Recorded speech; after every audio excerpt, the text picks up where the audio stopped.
ಗುರುವೇ ನಿನ್ನ ನಂಬಿದೆ ನಂಬಿದೆ ಗುರುವೇ ನಿನ್ನ ನಂಬಿದೆ ನಂಬಿದೆ ಸ್ವಾಮಿ ನಿನ್ನ ನಂಬಿದೆ ನಂಬಿದೆ ಸ್ವಾಮಿ ನಿನ್ನ ನಂಬಿದೆ ಅಂಬಿಕಾರಮಣ ನೀನೇ ಅಂಬಿಕಾ ಅಂಬಿಕಾರಮಣ ನೀನೇ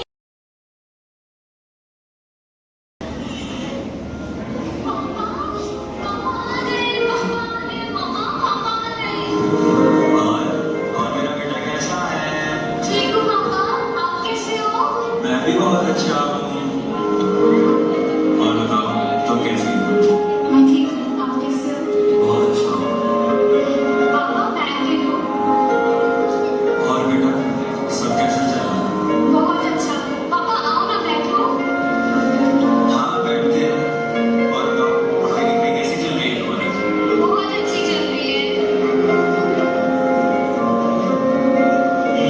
काफी दिनों बाद तुम्हारे हाथ का खाना मिला है। चलो खाना खाते हैं।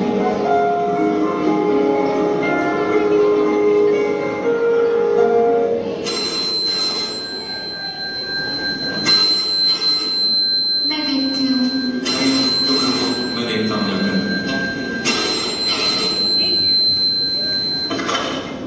मिस्टर आशीष, यस सर। आपकी छुट्टी रद्द कर दी गई है। सरहद पर जंग के हालात छिड़ चुके हैं। कल सुबह की पहली गिरफ्त के साथ मुझे आप अपनी पूरी बटालियन के साथ सरहद पर मिले थे। Yes sir. क्या है? चाहे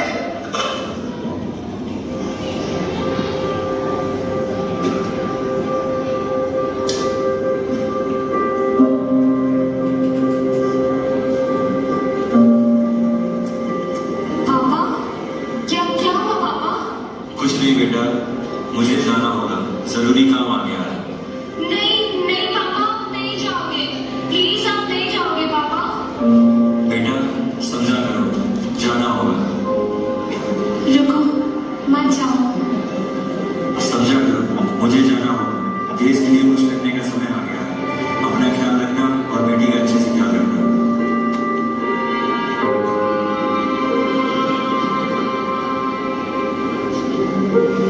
नहीं पापा नहीं, मम्मा पापा नहीं जा रहे ना पापा। पापा प्लीज।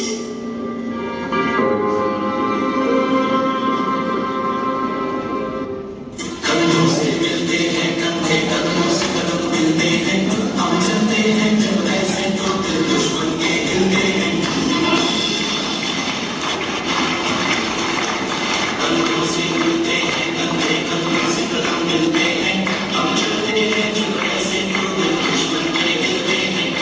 अब तो हमें आगे बढ़ते हैं रहना, अब तो हमें साथी है बस इतना ही कहना।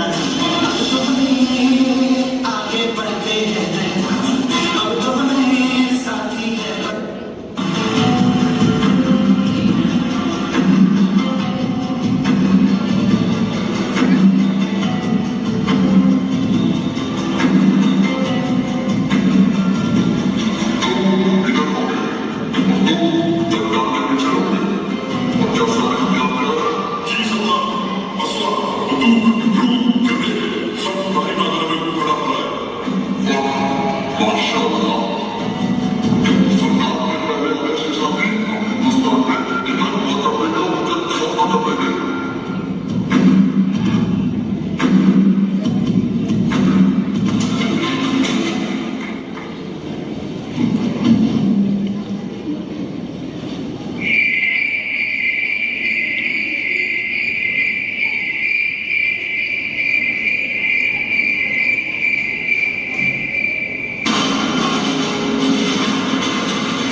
ಮೇಜರ್ ಸಿವಿಕ್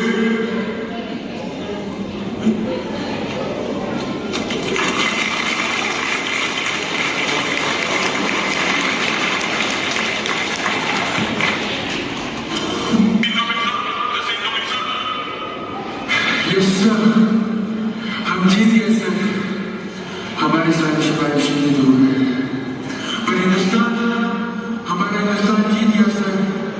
अब हिंदुस्तान में क्या करें इस बार भी नहीं सर, अब इस बार में लगा रहा सर। हम जीत गए सर।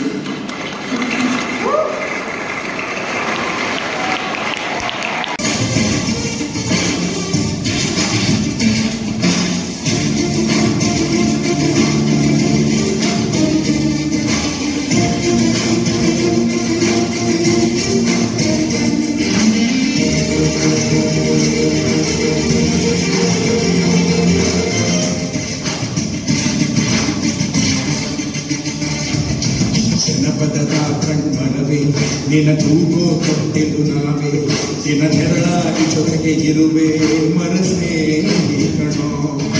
ಸತ್ತರು ಹೇಗೋ ಹುಡುವೆ ನಿನಗಾಗಿ ಉಸಿರ ಹೆರುವೆ, ದಿನ ಮುಗಿದ ರಚಿತೆಗೂ ಬರುವೆ ಮರದೈವ ಕಣೋ.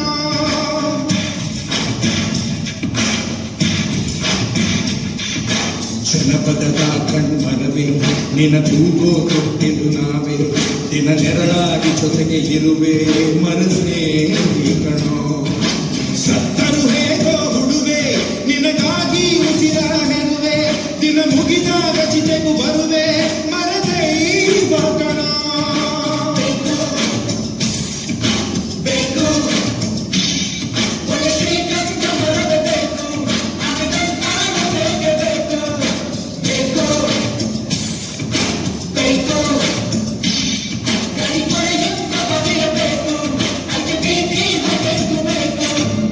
ಜಗತ್ತಿನ ಕಟ್ಟ ಕಡೆಯ ಮರವನ್ನು ಕಡಿದು ಉಳಿಸಿದ ನಂತರ, ಜಗತ್ತಿನ ಕಟ್ಟ ಕಡೆಯ ಮೀನನ್ನು ನುಂಗಿದ ನಂತರ, ಜಗತ್ತಿನ ಕಟ್ಟ ಕಡೆಯ ನೀರಿನ ಬಿಂದು ಆದಿಯಾದ ನಂತರ ಮನುಷ್ಯ ನಿನಗೆ ಅರ್ಥವಾಗುತ್ತದೆ ಹಣವನ್ನು ತಿನ್ನಲಿಕ್ಕಾಗದು ಎಂದು.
ಬೆಳೆಸಿ ಬಿಟ್ಟರೆ ಜನಕ್ಕೂ ನೆರಳು ಉಂಟು.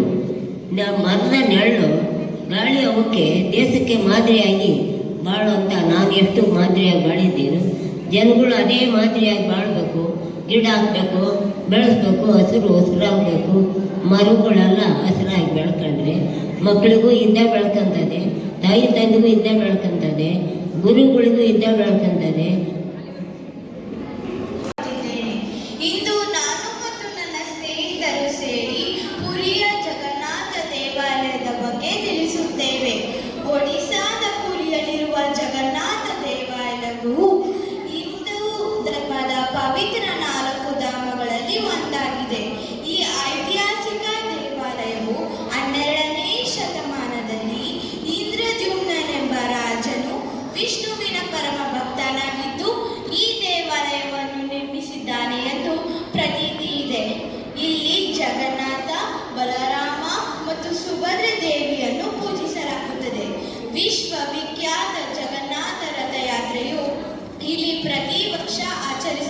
ಆರಂಭವಾಗುತ್ತದೆ.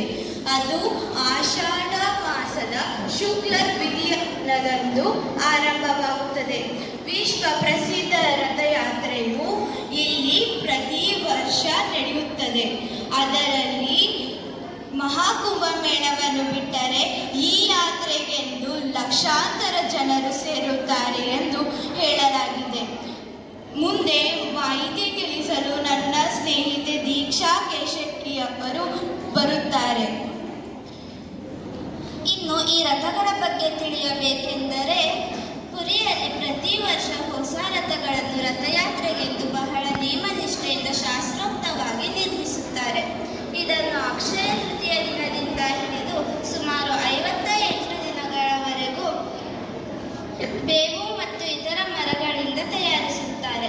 ಇದರ ನಿರ್ಮಾಣದಲ್ಲಿ ಯಾವುದೇ ರೀತಿಯ ಕಬ್ಬಿಣದ ಮೊಳೆ ಅಥವಾ ಲೋಹಗಳನ್ನು ಬಳಸದೆ ಕೇವಲ ಮರದ ಕೀಲುಗಳನ್ನು ಮತ್ತು ಹಗ್ಗಗಳನ್ನು ಬಳಸಿ ಇದನ್ನು ನಿರ್ಮಿಸುತ್ತಾರೆ.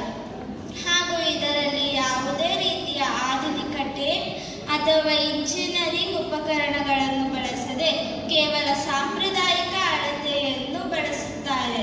ಇಲ್ಲಿ 3 ರಥಗಳನ್ನು ನಿರ್ಮಿಸುತ್ತಾರೆ. ಅದರಲ್ಲಿ ಮೊದಲನೆಯದಾಗಿ ನಂದಿಘೋಷ. ಇದು ಜಗನ್ನಾಥನ ರಥವಾಗಿದ್ದು ಇದರಲ್ಲಿ 16 ಚಕ್ರಗಳಿವೆ ಮತ್ತು ಇದು ಹಳದಿ ಮತ್ತು ಕೆಂಪು ಬಣ್ಣವನ್ನು ಹೊಂದಿದೆ. ಇದು ಎಲ್ಲಕ್ಕಿಂತ ದೊಡ್ಡ ರಥವಾಗಿದೆ. ಎರಡನೆಯದಾಗಿ ತಾಳಧ್ವಜ. ಇದು ಬಲರಾಮನ ರಥವಾಗಿದ್ದು ಇದರಲ್ಲಿ ಹಸಿರು ಮತ್ತು ಕೆಂಪು ಬಣ್ಣಗಳಿವೆ. ಇದು 14 ಚಕ್ರಗಳನ್ನು ಹೊಂದಿದೆ. ಕೊನೆಯದಾಗಿ ದರ್ಪದಲನ. ಇದು ಸುಭದ್ರೆಯ ರಥವಾಗಿದ್ದು ಇದರಲ್ಲಿ 12 ಚಕ್ರಗಳಿವೆ ಮತ್ತು ಇದು ಕಪ್ಪು ಹಾಗೂ ಕೆಂಪು ಬಣ್ಣವನ್ನು ಹೊಂದಿದೆ. ಧನ್ಯವಾದಗಳು. ಮತ್ತು ನನ್ನ ಮುಂದಿನ ಮಾಹಿತಿಯನ್ನು ನನ್ನ ಗೆಳತಿಯಾದ ಕೃತಿಯವರು ತಿಳಿಸುತ್ತಾರೆ.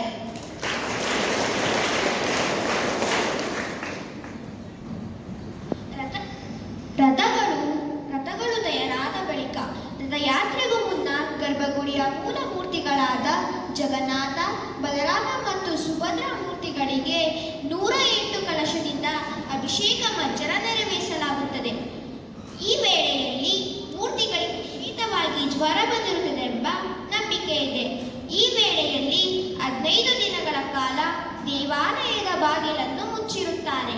ನಂತರ ಮೂರ್ತಿಗಳಿಗೆ ನಾಟಿ ಔಷಧಿ, ಪಥ್ಯೆ, ಲಘು ಪ್ರಸಾದ ಮತ್ತು ಹಣ್ಣು ಹಂಪಲುಗಳನ್ನು ಮಾತ್ರ ನೀಡುತ್ತಾರೆ. ತದನಂತರ ಗುಣಮುಖರಾಗಿ ಹೊರಬಂದ ಬಳಿಕ 56 ಬಗೆಯ ನೈವೇದ್ಯಗಳನ್ನು ಮೂರ್ತಿಗಳಿಗೆ ಅರ್ಪಿಸಲಾಗುತ್ತದೆ. ನಂತರ ಸರ್ವಾಲಂಕಾರ ಭೂಷಿತರಾಗಿ ಈಗಾಗಲೇ ಸಿದ್ಧಗೊಂಡಿರುವ ರಥದಲ್ಲಿ ಕೂರಿಸಿ ಮೆರವಣಿಗೆ ಮಾಡಲಾಗುತ್ತದೆ. ನಾವು ಬೇರೆ ದೇವಾಲಯಗಳಲ್ಲಿ ನೋಡಿದರೆ ಉತ್ಸವ ಮೂರ್ತಿಗಳನ್ನೇ ಕೂರಿಸಿ ಮೆರವಣಿಗೆ ಮಾಡಿದರೆ, ಇಲ್ಲಿ ದೇವಾಲಯದಲ್ಲಿನ ಗರ್ಭಗುಡಿಯ ಮೂಲ ಮೂರ್ತಿಗಳನ್ನೇ ಕೂರಿಸಿ ಮೆರವಣಿಗೆ ಮಾಡಲಾಗುತ್ತದೆ. ಈ ರಥಯಾತ್ರೆಯು 9 ದಿನಗಳ ಕಾಲ ಬಹಳ ವಿಜೃಂಭಣೆಯಿಂದ ನಡೆಸಲಾಗುತ್ತದೆ. ಈ ರಥಯಾತ್ರೆಯಲ್ಲಿ ಗುಂಡಿಚಾ ರಥಯಾತ್ರೆ ಮತ್ತು ಹೇರ ಪಂಚಮಿ ಬಹಳ ಮುಖ್ಯವಾದವು. ಗುಂಡಿಚಾ ರಥಯಾತ್ರೆಯ ವಿಶೇಷವೆಂದರೆ ಜಗನ್ನಾಥ, ಬಲರಾಮ ಮತ್ತು ಸುಭದ್ರೆಯರು ಪುರಿಯಿಂದ 3 ಕಿಲೋಮೀಟರ್ ದೂರದಲ್ಲಿರುವ ತನ್ನ ಅತ್ತೆ ಮನೆಯಾದ ಗುಂಡಿಚಾ ದೇವಿಯ ಮನೆಗೆ ತೆರಳಿ ಕೆಲ ದಿನಗಳು ಅಲ್ಲಿಯೇ ಉಳಿದು ನಂತರ ತೆರಳುವವರು ಎಂಬ ಪ್ರತೀತಿ ಇದೆ. ಈ ರಥಯಾತ್ರೆಯಲ್ಲಿ ಪಾಲ್ಗೊಂಡು ರಥವನ್ನು ಏಳಿದರೆ ದೇವರ ಕೃಪೆಗೆ ಪಾತ್ರರಾಗಿ ಮೋಕ್ಷ ಅಥವಾ ಮುಕ್ತಿಗಳು ಸಿಗುತ್ತವೆಂಬುದು ಜನರ ನಂಬಿಕೆಯಾಗಿದೆ. ವಿಶ್ವಾದ್ಯಂತ ಲಕ್ಷಾಂತರ ಜನರು ಈ ಬೃಹತ್ ಯಾತ್ರೆಯಲ್ಲಿ ಪಾಲ್ಗೊಂಡು ಜಗನ್ನಾಥನ ಕೃಪೆಗೆ ಪಾತ್ರರಾಗುತ್ತಾರೆ. ಅದೇ ರೀತಿ ಈ ವರ್ಷ ಜಗನ್ನಾಥನ ರಥಯಾತ್ರೆಯು ಇದೇ ತಿಂಗಳ 16ರಿಂದ 24ರವರೆಗೆ ಬಹಳ ಭಕ್ತಿ ಭಾವದಿಂದ ನಡೆಸಲಾಯಿತು. ಮುಂದೆ ಜಗನ್ನಾಥನ ರಥಯಾತ್ರೆಯ ಮಾಹಿತಿಯನ್ನು ತಿಳಿಸಲು ಸ್ವರ್ಣಾವರನ್ನು ತಿಳಿಸಿಕೊಡುತ್ತಾರೆ. ಧನ್ಯವಾದಗಳು. ನೀವಿಲ್ಲಿ ನೋಡಬಹುದು, ಈ 3 ವಿಗ್ರಹಗಳಿಗೆ ಹಸ್ತಗಳಾಗಲಿ, ಪಾದಗಳಾಗಲಿ, ಹಾಗೆಯೇ ಕಣ್ಣಿನ ರೆಪ್ಪೆಗಳಾಗಲಿ ಇಲ್ಲ. ಇದರ ಹಿಂದೆ ಒಂದು ಪೌರಾಣಿಕ ಕಥೆ ಇದೆ. ಅವಂತಿಯ ರಾಜ ಇಂದ್ರದ್ಯುಮ್ನ ತನ್ನ ರಾಜ್ಯದಲ್ಲಿ ನೀಲಮಾಧವನನ್ನು ಪ್ರತಿಷ್ಠಾಪಿಸಬೇಕೆಂದು ಬಹಳ ಆಸೆ ಹೊಂದಿದ್ದನು. ಅದನ್ನೇ ಅವನು ಯೋಚಿಸುತ್ತಿರುವಾಗ ಪರಮಾತ್ಮನ ವಾಣಿಯೊಂದು ಕೇಳಿ ಬರುತ್ತದೆ. ನಾನು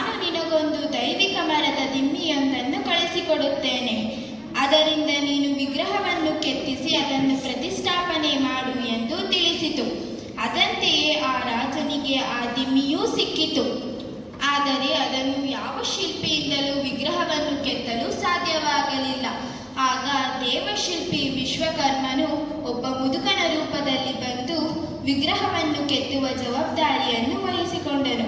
ಹಾಗೆಯೇ ಕೆಲವು ಷರತ್ತುಗಳನ್ನು ವಿಧಿಸಿದನು. ನಾನು ಒಂಟಿಯಾಗಿ ಒಂದು ವಿಶಾಲ ಕೋಣೆಯೊಳಗೆ ವಿಗ್ರಹವನ್ನು ಕೆತ್ತುತ್ತೇನೆ. ಆದರೆ 21 ದಿನ ಯಾರೂ ಕೋಣೆಯೊಳಗೆ ಬರಬಾರದು ಎಂದು ತಿಳಿಸಿದರು. ಒಂದು ವೇಳೆ ನೀವು ಒಳಗೇನಾದರೂ ಬಂದರೆ ನಾನು ಆ ಕೆಲಸವನ್ನು ಅರ್ಧಕ್ಕೆ ಬಿಟ್ಟು ಹೊರಟು ಹೋಗುತ್ತೇನೆ ಎಂದು ತಿಳಿಸಿದರು.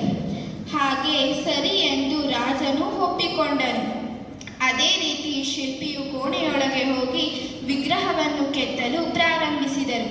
2 ವಾರಗಳ ಬಳಿಕ ಯಾವುದೇ ಶಬ್ದ ಕೇಳಿಸದ ಕಾರಣ ರಾಜನು ಬಹಳ ಆತಂಕಗೊಂಡು ಶಿಲ್ಪಿಯ ಮಾತು ಮೀರಿ ಕೋಣೆಯೊಳಗೆ ಹೋದನು.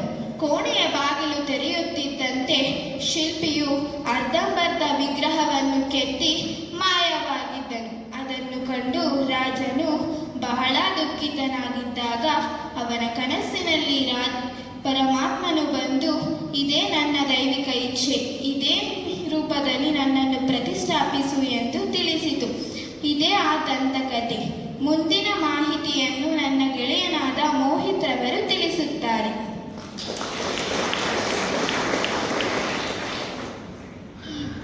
ಈ ಜಗನ್ನಾಥ ದೇವಾಲಯದಲ್ಲಿ ವಿಜ್ಞಾನಕ್ಕೆ ಶೆಡ್ಡು ಹೊಡೆಯುವಂತಹ ಅದ್ಭುತ ವಿಸ್ಮಯಗಳನ್ನು ನಾವಿಲ್ಲಿ ನೋಡಬಹುದು.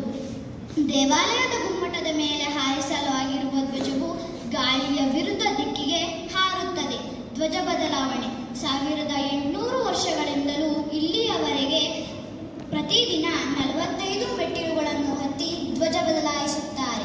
ಒಮ್ಮೆ ತಪ್ಪಿದರೆ 18 ವರ್ಷಗಳವರೆಗೆ ದೇವಾಲಯದ ಬಾಗಿಲನ್ನು ಮುಚ್ಚಲಾಗುತ್ತದಂತೆ. ದೇವಸ್ಥಾನದ ನೆರಳು ಕಾಣಿಸದಿರುವುದು. 214 ಅಡಿ ಎತ್ತರವಿರುವ ಈ ದೇವಾಲಯದ ನೆರಳು ಎಲ್ಲಿಯೂ ಕಾಣಿಸುವುದಿಲ್ಲ. ಎಷ್ಟೇ ಬಿಸಿಲಿದ್ದರೂ ನೆರಳು ಕಾಣಿಸುವುದಿಲ್ಲ. ಈ ದೇವಾಲಯದ ಮೇಲೆ ಪಕ್ಷಿಗಳಾಗಲಿ ವಿಮಾನಗಳಾಗಲಿ ಹಾರಾಡುವುದಿಲ್ಲ. ಸಮುದ್ರದ ಶಬ್ದ. ದೇವಾಲಯದ ಮುಖ್ಯ ದ್ವಾರದ ಬಳಿಗೆ ಬರುವವರೆಗೆ ಸಮುದ್ರದ ಭೋರ್ಗರೆತ ಕೇಳಿ ಬರುತ್ತದೆ. ಆದರೆ ದೇವಾಲಯದ ಒಳಗೆ ಹೋದ ತಕ್ಷಣವೇ ಶಬ್ದ ಕೇಳುವುದು ನಿಂತು ಹೋಗುತ್ತದೆ. ಗಾಳಿಯ ರಹಸ್ಯ. ಪ್ರಕೃತಿ ನಿಯಮದ ಪ್ರಕಾರ ಬೆಳಗಿನ ಸಮಯದಲ್ಲಿ ಗಾಳಿಯು ಸಮುದ್ರದಿಂದ ಭೂಮಿಯೆಡೆಗೆ ಮತ್ತೆ ಸಂಜೆಯ ವೇಳೆ ಭೂಮಿ ಕಡೆಗೆ ಚಲಿಸುತ್ತದೆ. ಆದರೆ ಪುರಿಯಲ್ಲಿ ಈ ವಿಸ್ಮಯ ವಿರುದ್ಧವಾಗಿ ನಡೆಯುತ್ತದೆ. ಪ್ರಸಾದದ ರಹಸ್ಯ. ಲಕ್ಷಾಂತರ ಭಕ್ತರು ಆಗಮಿಸಿದರೂ ಅಷ್ಟೂ ಭಕ್ತರಿಗೂ ಪ್ರಸಾದ ನೀಡುತ್ತಾರೆ. ಆದರೆ ಮಾಡಿದ ಪ್ರಸಾದ ಯಾವತ್ತೂ ಹೆಚ್ಚಾಗುವುದೂ ಇಲ್ಲ, ಕಡಿಮೆಯೂ ಆಗುವುದಿಲ್ಲ.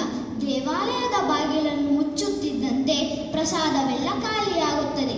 ಜಗನ್ನಾಥನ ಸನ್ನಿಧಿಯಲ್ಲಿ ಪ್ರಸಾದ ಮಾಡುವ ವಿಧಾನವು ಬಹಳ ವಿಶೇಷವಾಗಿರುತ್ತದೆ. ಇಲ್ಲಿ ಕಟ್ಟಿಗಳನ್ನು ಬಳಸಿಯೇ ಅಡುಗೆ ತಯಾರಿಸುತ್ತಾರೆ. ಅಡುಗೆ ಮಾಡಲು ಮಣ್ಣಿನ ಮಡಕೆಗಳನ್ನು ಬಳಸುತ್ತಾರೆ. 7 ಮಡಕೆಗಳನ್ನು ಒಂದರ ಮೇಲೊಂದು ಇಟ್ಟು ಪ್ರಸಾದ ತಯಾರಿಸುತ್ತಾರೆ. ಆದರೆ ಅಷ್ಟೂ ಭಕ್ತರಿಗೂ ಪ್ರಸಾದ ನೀಡುತ್ತಾರೆ. ವಿಸ್ಮಯವೇನೆಂದರೆ ಮೇಲಿನ ಮಡಿಕೆಯ ಪ್ರಸಾದವೇ ಬೇಗ ಬೇಯುತ್ತದೆ, ಕೊನೆಯಲ್ಲಿ ಕೆಳಗಿನ ಮಡಿಕೆಯ ಪ್ರಸಾದ ಬೇಯುತ್ತದೆ. ವಿಗ್ರಹಗಳ ಬದಲಾವಣೆ. 12 ವರ್ಷಕ್ಕೊಮ್ಮೆ ಈ 3 ವಿಗ್ರಹಗಳನ್ನು ಪುನರ್ನಿರ್ಮಿಸುತ್ತಾರೆ. ಈ ಸಂದರ್ಭದಲ್ಲಿ ಸಂಪೂರ್ಣ ಪುರಿ ನಗರದಲ್ಲಿ ವಿದ್ಯುತ್ ಕಡಿತ ಮಾಡುತ್ತಾರೆ. ಈ ಸಮಯದಲ್ಲಿ ಪುರಿ ನಗರವೆಲ್ಲ ಕತ್ತಲೆಯಿಂದ ತುಂಬಿರುವುದು. ಆದರೆ ವಿಗ್ರಹಗಳನ್ನು ಬದಲಾಯಿಸುವ ಅರ್ಚಕರಿಗೆ ಮಾತ್ರ ಕಣ್ಣಿಗೆ ಬಟ್ಟೆ ಕಟ್ಟಿ ದೇವಾಲಯಕ್ಕೆ ಅವಕಾಶ ನೀಡುತ್ತಾರೆ. ಪರಮಾತ್ಮನ ಹೃದಯ. ಶ್ರೀಕೃಷ್ಣ ಪರಮಾತ್ಮ ತನ್ನ ಅವತಾರಗಳನ್ನು ಮುಗಿಸಿ ಪಂಚಭೂತಗಳಲ್ಲಿ ಲೀನನಾದಾಗ ಅವನ ಹೃದಯ ಇಲ್ಲಿಯೇ ಉಳಿಯುತ್ತಂತೆ. ಆ ಹೃದಯ ಇಂದಿಗೂ ಜಗನ್ನಾಥ ಸ್ವಾಮಿಯ ಮೂರ್ತಿಯಲ್ಲಿ ಜೀವಂತವಾಗಿದೆ. ಸುದರ್ಶನ ಚಕ್ರದ ಮಹಿಮೆ.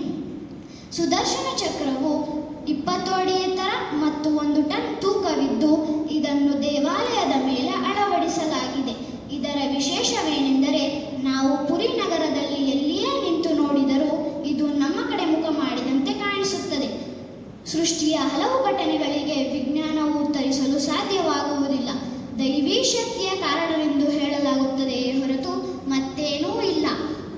ಅದೇ ರೀತಿ ಪುರಿಯಲ್ಲಿ ನಡೆಯುವ ಇಂತಹ ಘಟನೆಗಳೇ ಸಾಕ್ಷಿ.